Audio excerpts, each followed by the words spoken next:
Hello and welcome to a revision tutorial on the British sector of the Western Front. In this presentation we'll have a look at some of the major battle environments on the Western Front, and we'll particularly focus on their impact on medical treatment. So we're going to look at 4 battles overall. We'll start firstly looking at the Battle of the Somme in the middle of 1916. Battle of the Somme resulted in 420,000 casualties and ran through for most of 1916.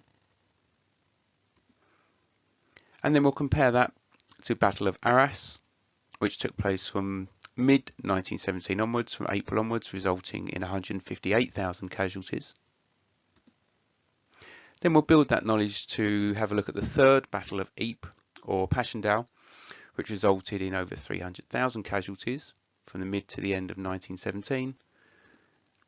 And then finally we'll put all that together and have a look at the Battle of Cambrai from November 1917 onwards, resulting in 44,000 casualties.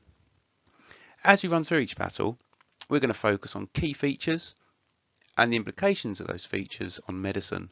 Now, in our course, we don't need to focus too much on military history. We need to remember that the focus of what we need to learn is really about medicine and the impact of the historic environment on the treatment and problems that the soldiers had. Let's get an idea of where the British sector of the Western Front actually was. If you look at the map in the top left corner, you can see highlighted the area that we've roughly got in detail in the larger map. And you can see that the British sector of the Western Front spread down from northern Belgium and then down into France. The white dotted line is a rough indication of where the Western Front ran for most of the First World War. Now, of course, this did move as the war went on, but that's just to give you a rough indication of the areas that we're going to be talking about. And the first battle that we're going to look at is 2 years into the war, and we'll look at the Battle of the Somme.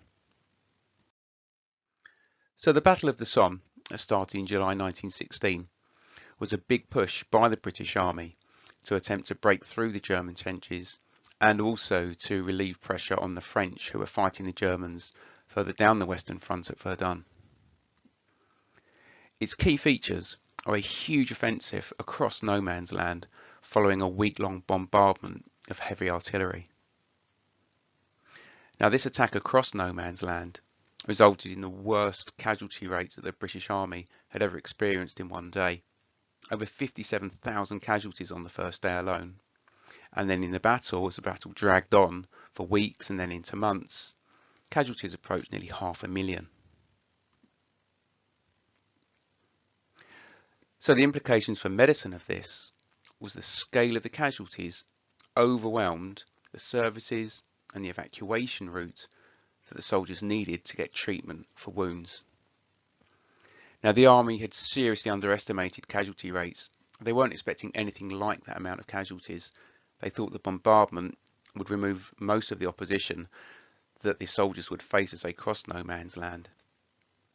So this resulted in delays, and crucial delays, of course, that would cost soldiers their lives if they were heavily injured, as they waited to be evacuated or to receive first aid.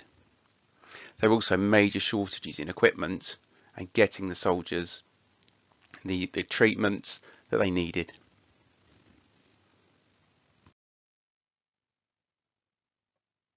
Okay, so let's move from the Somme up to the Battle of Arras.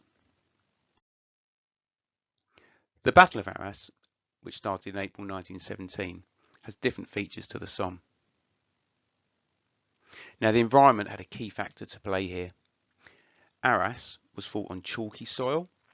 We don't see any of those classic muddy images that we see elsewhere on the Western Front's major battles.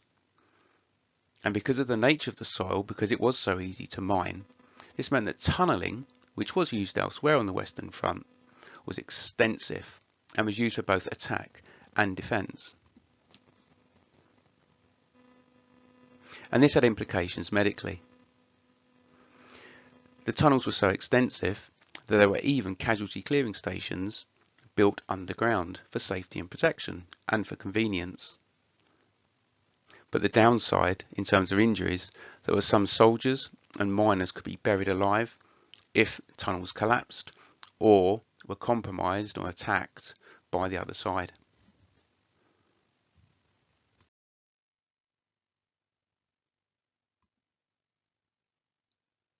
The third major battle that we're going to look at was centred around the much fought over area around Ypres. Now if you look at our white line, you can see there's a bulge in the line there. We call that a salient. Now this made it a key strategic area on the Western Front that was fought over time and time again. But it's the third battle at Ypres in mid to late 1917 that we're going to focus on.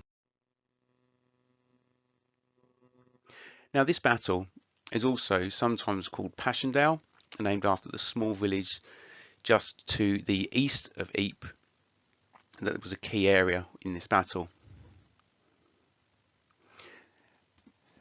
So when we looked at Arras, we looked at some dry chalky soil. When we think around Ypres, it's completely opposite. Now previous battles around Ypres, the first and second battles, had been much less muddy. The second battle of Ypres was notorious for the first use of poison gas, and that brought problems when soldiers weren't properly equipped and didn't have the medical supplies that they needed to protect themselves from chlorine gas. But it's the third battle in 1917 where we see the kind of images that you can see over on the right hand side. Now despite the fact that the battle started in the summer, heavy rain for weeks on end resulted in terrible muddy conditions. Soldiers could drown if they were injured and fell off of duckboards and passageways. Now the fighting was also taking place on land that had previously been used for agriculture. So there was lots of fertiliser using manure that the soldiers were fighting on. And that led to a huge medical problem. And our problems are this. Firstly, problems of retrieval of injured men. Stretcher bearers had a very hard time removing soldiers in the terrible swampy conditions. So there were delays in retrieving soldiers, which was crucial at this stage in the war.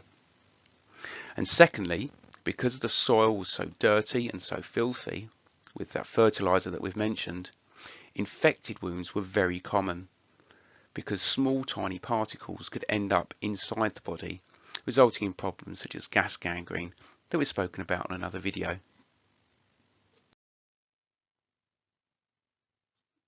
So finally, let's have a look at the Battle of Cambrai.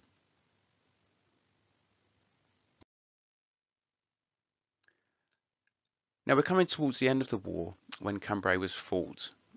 So it's late November 1917. And again, it's another British offensive. It's an attempt to break through the German front lines. But this time, technology had moved on. And this was the first mass tank attack. So this meant that there were less day one casualties at the start of the battle for the medical teams to deal with. However, as the battle dragged on, we saw the similar casualty rates that they'd seen in previous battles. However, at Cambrai, some of the previous advances were put into good use. So soldiers could expect and hope to get specialist surgery, have problems with their bleeding dealt with, have x-rays to hand in casualty clearing stations, those kind of benefits. And the Battle of Cambrai is notable for having the first blood bank prepared in advance of the battle.